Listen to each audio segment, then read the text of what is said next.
আসসালামু আলাইকুম প্রিয় বন্ধুরা, আমি এই মুহূর্তে অন দ্য ওয়ে আছি। একটা শহর থেকে শাহ আলমের দিকে ফিরতেছি প্রিয় বন্ধুরা। যেটা সবচেয়ে আশ্চর্যের ব্যাপার হলো, এই মালয়েশিয়াতে একজন ড্রাইভার একজন গাড়িতে আপনি উঠলেন, যে কোনো একজন ড্রাইভারের গাড়িতে উঠলেন আপনি, সেটা হোক প্রাইভেট কার হোক, সেটা পিক আপ হোক, সেটা ট্রাক হোক, সেটা বাস অথবা যে কোনো ধরনের কার। প্রিয় বন্ধুরা, সবচেয়ে আশ্চর্যের ব্যাপার হলো যে তারা 50 কিলোমিটার যাওয়ার মধ্যেও তারা একটা হর্ন টিপে না, তারা একবার হর্ন বাজায় না। তো আমি একজন ড্রাইভারকে প্রশ্ন করলাম যে just like Sabri, this is mister Sabri, Malaysian citizen, he is driving the car, this is the Grab also.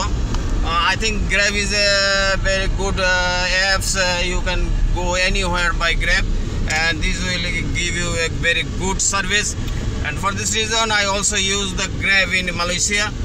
প্রিয় বন্ধুরা আমার, যেটা সবচেয়ে বড় উল্লেখযোগ্য ব্যাপার হলো যে তারা এই দেশের যারা ড্রাইভার আছে, এই দেশের যারা চালক আছে, গাড়ি চালক আছে, তারা কেউই হর্ন ইউজ করে না। হর্ন ইউজ না করার পিছনে কারণটা কি আমি জিজ্ঞেস করেছিলাম। তারা বললো যে if anybody back of me horn to me two for clearance to go over me, that is very not good at all, because can I not drive at all?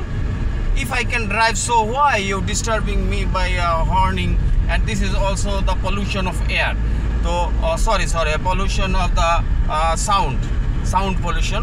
So we must avoid this. তো আসলে ব্যাপারটা হলো এরকম যে এদেশের চালকরা এটা বুঝে এবং জানে যে শব্দ দূষণ একটা খারাপ জিনিস, এবং পিছন থেকে হর্ন দিয়ে তার কাছ থেকে সাইড চাওয়া অর্থটা কি? তাহলে কি আমি কি গাড়ি চালাতে পারি না? তাদের মনের ভিতরে এই ধরনের একটা কাজ করে আর কি, টেন্ডেন্সি কাজ করে যে তাহলে আমার কাছে সে সাইড চাবে কেন? আমি তো ড্রাইভ করতে পারি এবং আমি খুব ভালো ড্রাইভার। সো আমার পিছন থেকে যখন আমার কাছে কেউ সাইড চাচ্ছে, হর্ন দিচ্ছে, তখন বোঝা গেল যে আমি ড্রাইভ করতে পারি না। আর এই সাইড চাওয়ার মধ্য দিয়ে তো শব্দ দূষণটাও হচ্ছে। সুতরাং শব্দ দূষণটাকে এড়িয়ে যাওয়ার জন্য এবং সবচেয়ে বড় কথা হলো যে আমি তো ভালো ড্রাইভার, বা আমি একজন driver, government give me the licence, so I can drive.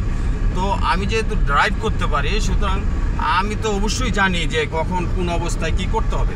তো পিছন থেকে যে আমাকে হর্ন বাজাইয়া আমার ডিস্টার্ব করাটা, এটা তো ঠিক না।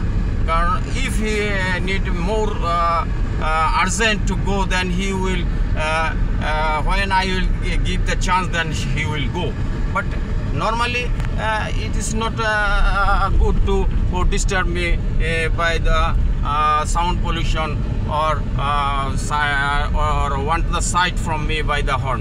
So my dear friends, you and all of my Bangladeshi people, I think you will use not use the horn very important. Without very important, we need not to use the horn, because the horn pollution our sound pollution, and this is effect in the global environment. Thank you very much everybody. তোমরা সবাই ভালো থাকো, সুখে থাকো। I am with now Mr. Sabri.